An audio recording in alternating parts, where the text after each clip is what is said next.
ಕರ್ನಾಟಕ ಒಳ ಮೀಸಲಾತಿ ಹೋರಾಟ ಸಮಿತಿ ಇದೇ ತಿಂಗಳು 12ರಂದು ಫ್ರೀಡಮ್ ಪಾರ್ಕ್ನಲ್ಲಿ, ಬೆಂಗಳೂರಿನ ಫ್ರೀಡಮ್ ಪಾರ್ಕ್ನಲ್ಲಿ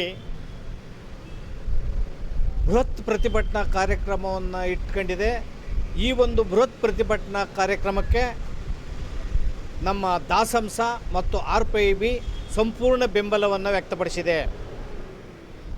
ಈ ಒಂದು 12ನೇ ತಾರೀಕು ಫ್ರೀಡಮ್ ಪಾರ್ಕ್ ನಡೆಯುವಂಥ ಕಾರ್ಯಕ್ರಮಕ್ಕೆ RPIB ಮತ್ತು ದಾಸಂಸದ ರಾಜ್ಯದ ನಮ್ಮ ಎಲ್ಲ ಸಂಘಟನೆ ಕಾರ್ಯಕರ್ತರು, ಪದಾಧಿಕಾರಿಗಳು ಪಾಲ್ಗೊಳ್ಳಬೇಕು ಅಂತೇಳಿ ಈ ಮೂಲಕ ನಾನು ವಿನೀತವಾಗಿ ಮನವಿಯನ್ನು ಮಾಡ್ಕೊತಾ ಇದ್ದೀನಿ.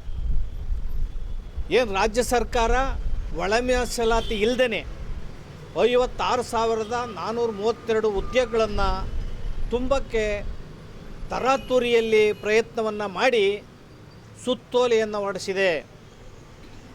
ಈ ಸುತ್ತೋಲೆ ಕಾನೂನು ಬಾಹಿರ, ಸಂವಿಧಾನ ವಿರೋಧಿ ಮತ್ತು ಮಾದಿಗ ಸಂಬಂಧಿತ ಜಾತಿಗಳಿಗೆ ಒಂದು ಮರಣ ಶಾಸನವಾಗಿದೆ. ಆದ್ದರಿಂದ 27/2/2026ರಂದು ರಾಜ್ಯ ಸರ್ಕಾರ ಹೊರಡಿಸುವಂಥ ಸುತ್ತೋಲೆಯನ್ನು ವಾಪಸ್ ಪಡಿಬೇಕು. ಒಳ ಮೀಸಲಾತಿ ಅಳವಡಿಸೋದಕ್ಕೆ ವಿರೋಧವನ್ನು ಮಾಡಿರುವಂತಹ ಕೆಲವರು ಒಳ ಮೀಸಲಾತಿ ವಿರೋಧಿಗಳು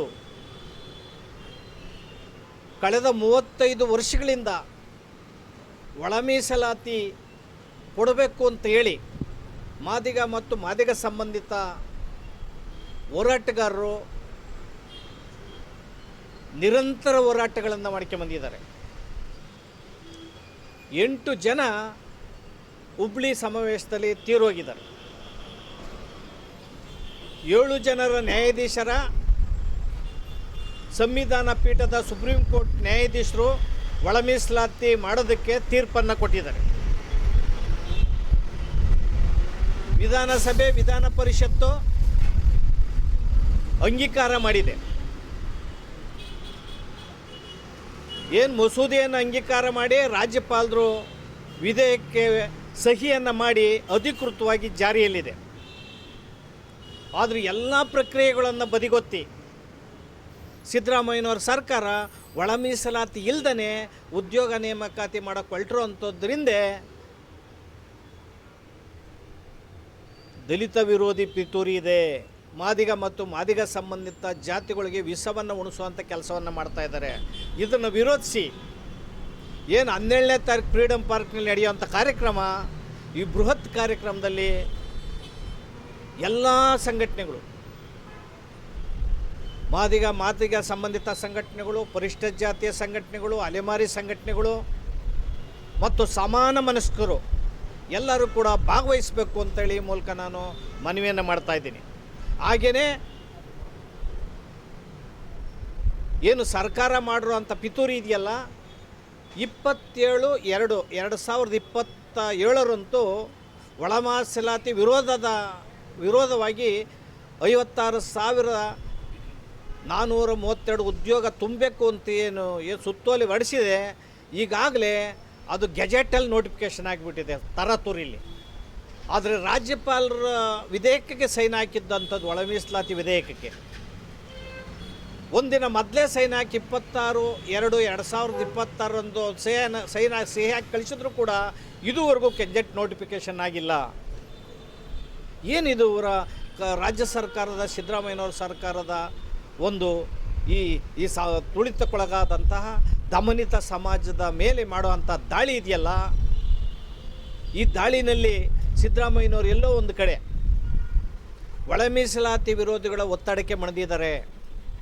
ಸಾಮಾಜಿಕ ನ್ಯಾಯ ಹೇಳುವಂಥ ಸಿದ್ದರಾಮಯ್ಯನವರು ಈ ರೀತಿ ಸಂವಿಧಾನಬದ್ಧವಾದಂತಹ ಮತ್ತು ನ್ಯಾಯಯುತವಾದಂತಹ ಒಳ ಮೀಸಲಾತಿಯನ್ನು ಜಾರಿ ಮಾಡೋದಕ್ಕೆ ಮೀನಮೇಷ ಎಣಿಸೋದಿದೆಯಲ್ಲ, ನಾವು ರಾಜ್ಯಾದ್ಯಂತ ತೀವ್ರ ಹೋರಾಟಗಳನ್ನು ಮಾಡಬೇಕಾಗ್ತದೆ. ವಿಧಾನಸೌಧಕ್ಕೆ ಮುತ್ತಿಗೆ ಮಾಡೋವಂಥದ್ದು, ಗ್ಯಾರವ್ ಮಾಡೋವಂಥದ್ದು, ಧರಣಿ ಮಾಡೋವಂಥದ್ದು, ಹೋರಾಟಗಾರರು ಎಚ್ಚೆತ್ತುಕೊಂಡು ಹೋರಾಟವನ್ನು ಮಾಡಬೇಕು. 12ನೇ ತಾರೀಕು ಫ್ರೀಡಮ್ ಪಾರ್ಕ್ನಲ್ಲಿ ನಡೆಯುವಂತಹ ಬೃಹತ್ ಹೋರಾಟಕ್ಕೆ ಕರ್ನಾಟಕ ಒಳ ಮೀಸಲಾತಿ ಹೋರಾಟ ಒಕ್ಕೂಟದ ಕಾರ್ಯಕ್ರಮಕ್ಕೆ ಎಲ್ಲರೂ ಕೂಡ ಬರಬೇಕು. ನಾವು ಬರ್ತೇವೆ. ದಲಿತ ಸಂಘರ್ಷ ಸಮಿತಿ, RPIB ನಾವು ಕೂಡ ಭಾಗವಹಿಸ್ತೇವೆ. ನಮ್ಮ ಎಲ್ಲ ಕಾರ್ಯಕರ್ತರು ಬಂದು ಭಾಗವಹಿಸಿ ಈ ಕಾರ್ಯಕ್ರಮನ ಯಶಸ್ವಿ ಮಾಡಬೇಕು. ಅವತ್ತು ನಡೆಯುವಂಥ ಸಚಿವ ಸಂಪುಟದಲ್ಲಿ ಅಂತಿಮ ತೀರ್ಮಾನವನ್ನು ಮಾಡೋದ್ರ ಮೂಲಕ ಉದ್ಯೋಗ ನೇಮಕಾತಿಗಳಲ್ಲಿ ಒಳ ಮೀಸಲಾತಿನ ಅಳವಡಿಸ್ಬೇಕು.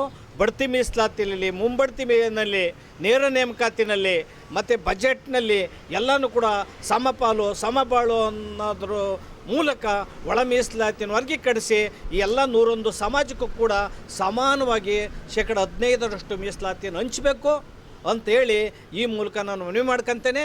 ಕೊನೆಯದಾಗಿ ಏನು ಪ್ರತ್ಯೇಕವಾಗಿ 59 ಅಲೆಮಾರಿ ಸಮಾಜಕ್ಕೆ ಏನು ನಾಗಮೋಹನ್ ದಾಸರವರು 1% ಮೀಸಲಾತಿಯನ್ನು ಪ್ರತ್ಯೇಕ ಮೀಸಲಾತಿಯನ್ನು ಕೊಟ್ಟಿದ್ದರು. ಅವರಿಗೆ ಪ್ರತ್ಯೇಕ ಮೀಸಲಾತಿಯನ್ನು 1% ಕೊಡಬೇಕು.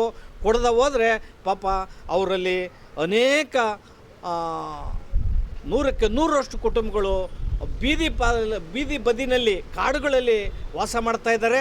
ಟಾರ್ಪಲ್ಲಿ ಕೂಡ ಅವರಲ್ಲಿ ಗತಿಮತಿಗಳಿಲ್ಲ. ಅಂಥ ಸಮಾಜವನ್ನು ಬೀದಿಗೆ ಹಾಕಿರುವಂಥದ್ದು ಸಿದ್ದರಾಮಯ್ಯರ ಸರ್ಕಾರಕ್ಕೆ ಸರಿಯಾದಂಥ ಒಳ್ಳೆಯದಲ್ಲ, ಒಳ್ಳೆಯ ಕ್ರಮವಲ್ಲ. ಆದ್ದರಿಂದ ಅವ್ರಿಗೂ 1% ಮೀಸಲಾತಿನ ಕೊಡಲಿ, ಕೂಡಲೇ ಒಳ ಮೀಸಲಾತಿನ ವರ್ಗೀಕರಿಸಬೇಕು ಅಂದರೆ ಹೋರಾಟ ಆಗ್ತದೆ ಅನ್ನೋ ಎಚ್ಚರಿಕೆಯನ್ನು ಈ ಸಂದರ್ಭದಲ್ಲಿ ಕೊಡ್ತಾರೆ.